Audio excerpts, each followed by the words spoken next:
Hi, lovelies. I'm Queen Lovely. Welcome back to my YouTube channel, and thank you so much for clicking on this video. I'm coming on here today to talk about this highly requested topic, which is, the situation that went down. I want to say it was last Thursday on TGIF between the hosts Claudia Jordan, Armon Wiggins, and Al Reynolds.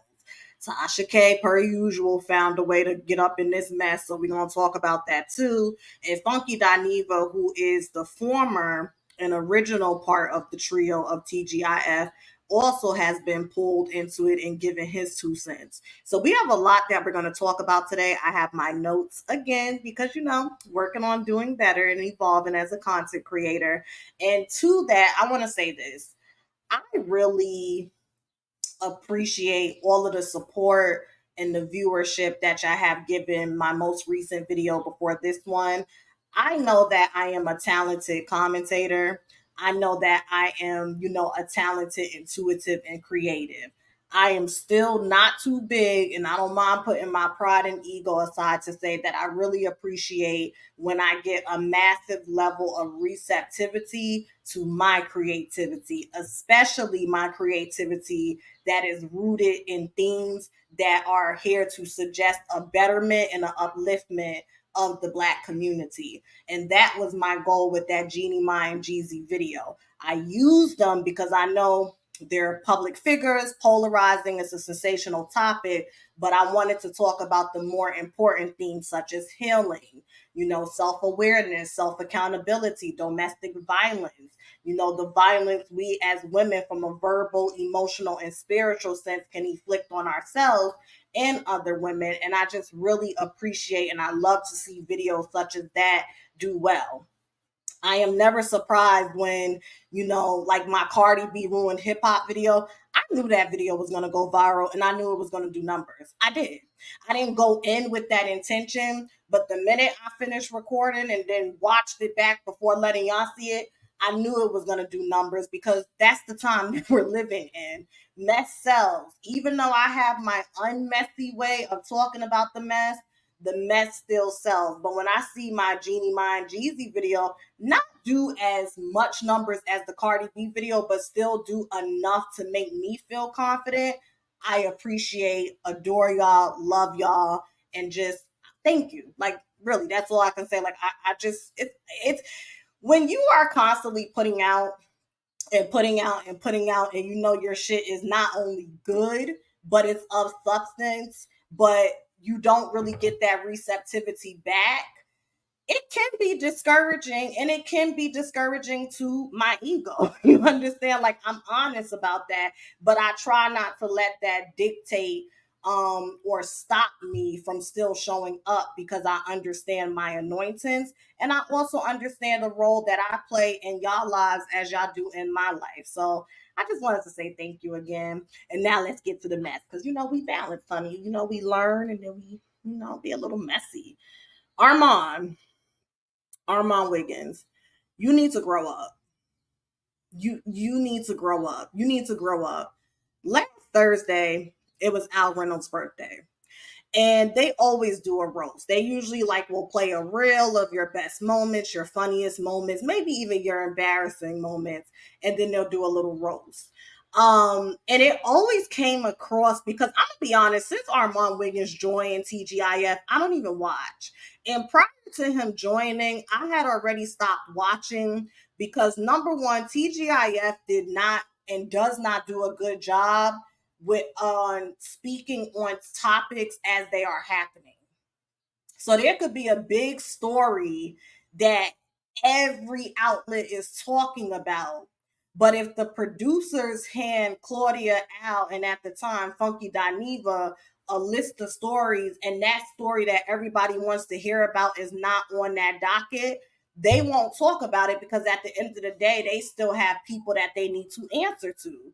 They still have, certain quotas and whatnot that they personally need to meet. So when I started realizing that they didn't have as much creative control as, maybe from an ignorant space, I assume they did.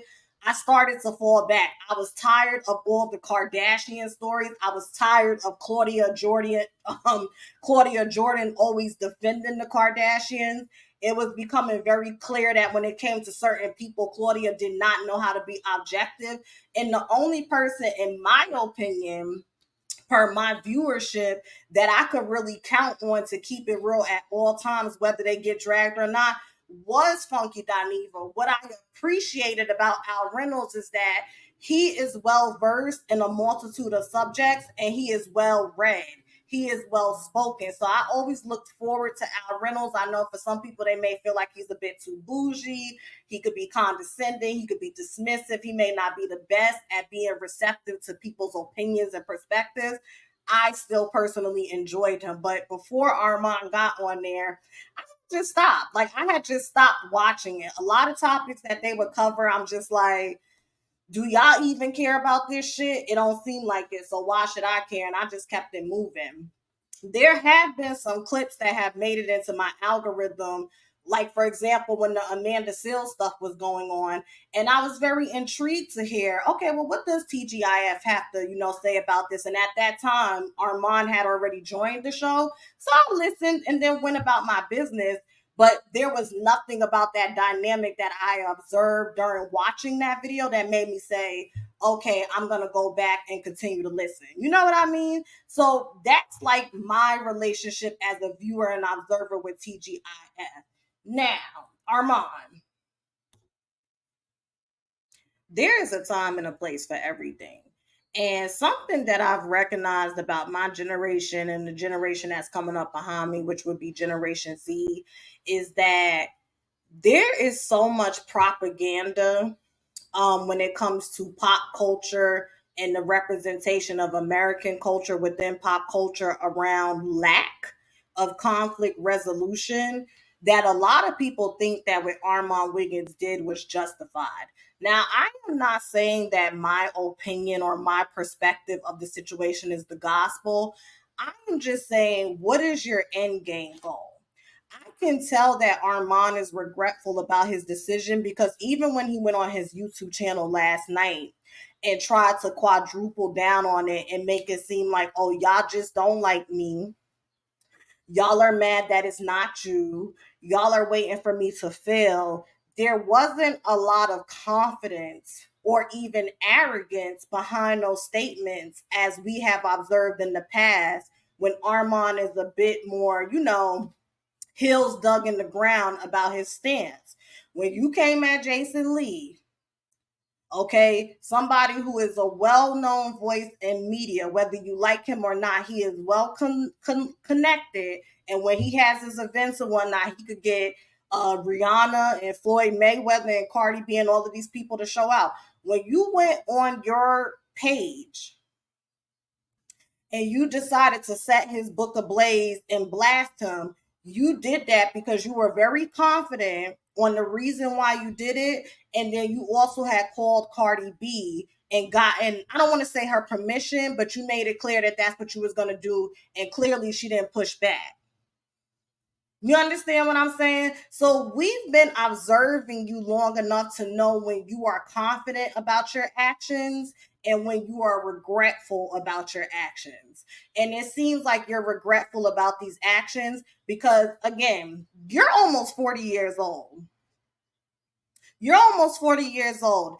It really doesn't make sense that you claim to be as spiritually evolved as you are, but you continue to do the same thing over and over again and then expect different results.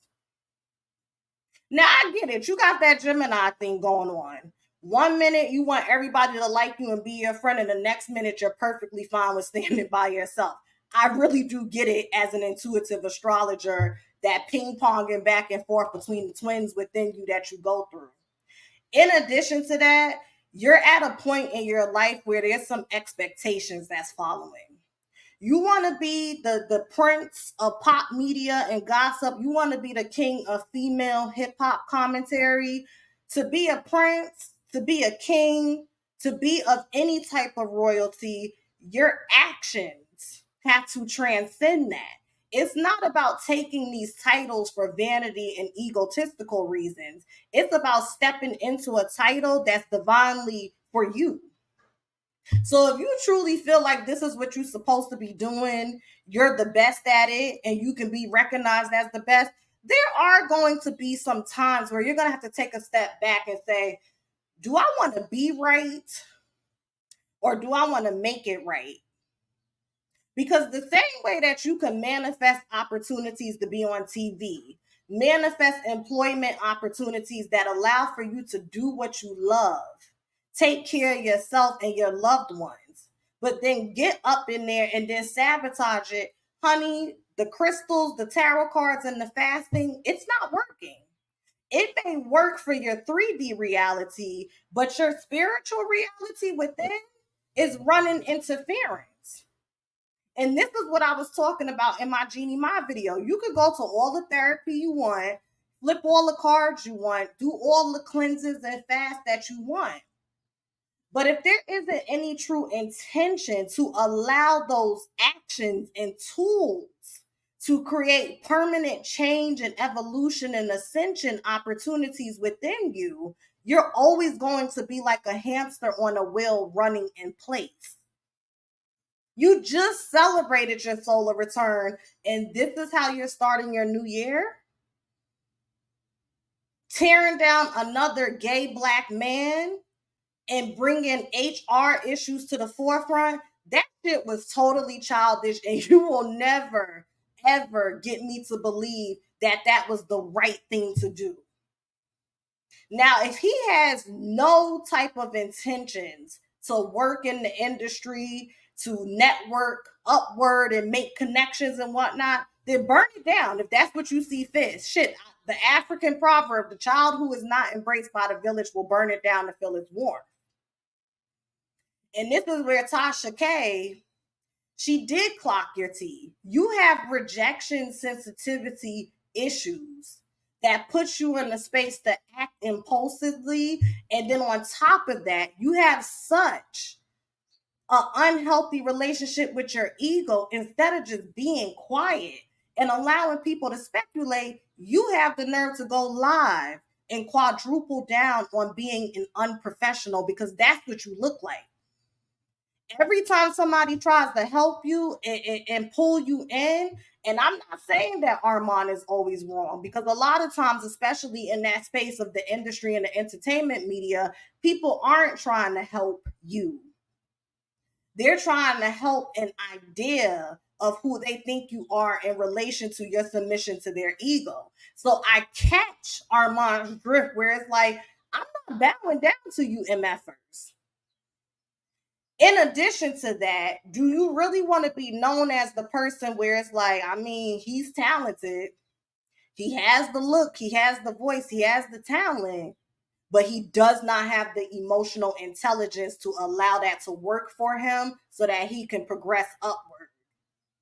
You've been stagnating for a minute, baby. You truly have. And again, maybe this is part of Armon's process. Maybe he is still figuring out, well, what do I want to do? Do I want to integrate all of my interests, or do I want to lean heavily into one or the other?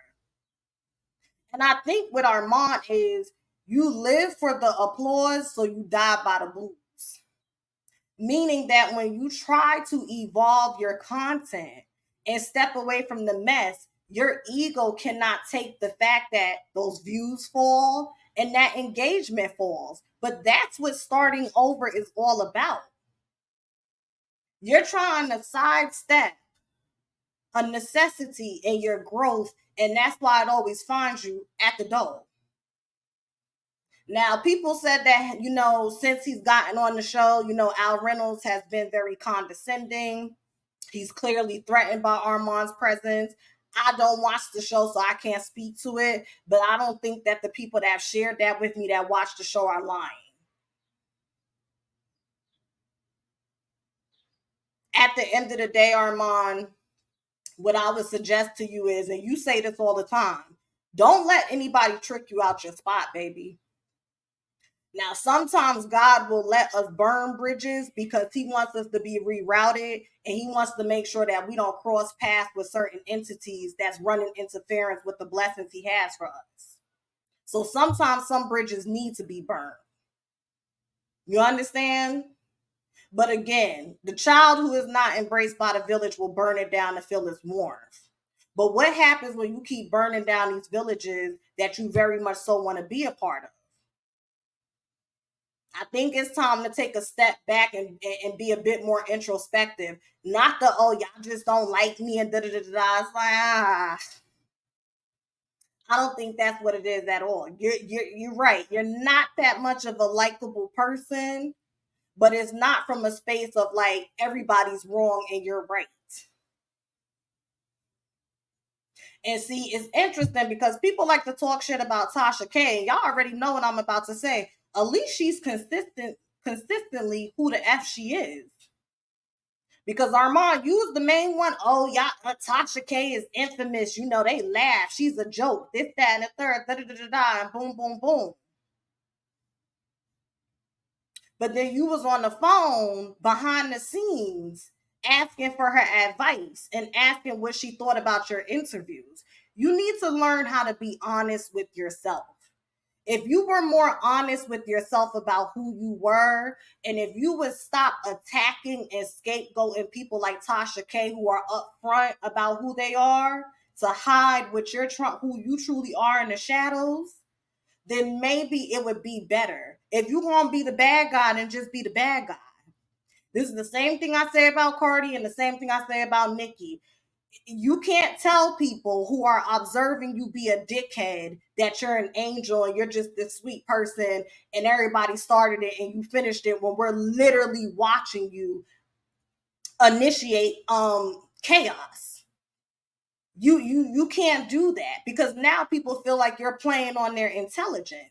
You're unbothered and you don't care, but you made a whole 30-minute video talking about how unbothered you are and how much you don't care. Allegedly, Claudia tried to reach out to Al Reynolds and he declined to have a conversation with her. Now, do I think Armon got the show canceled? No, I don't. I think that show was on thin ice anyways, due to the decline in viewership, due to there being a lack of receptivity to Armon's presence on that platform, and then him bringing what people already have been inferring is going on in an internal sense to the external, right, to the outward world. I feel like that was the nail in the coffin. Okay, many people have come out to, I don't know if exposing is the right word, but to inform us how Claudia really feels about sitting between two gay men.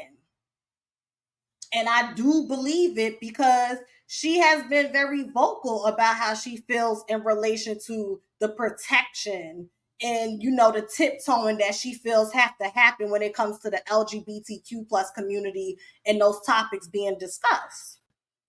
And what I will say to Claudia, because Claudia is saying like people are always saying that I'm messy and I'm this and I'm that. Baby, you 51 and you're about to be on the next season of College Hill.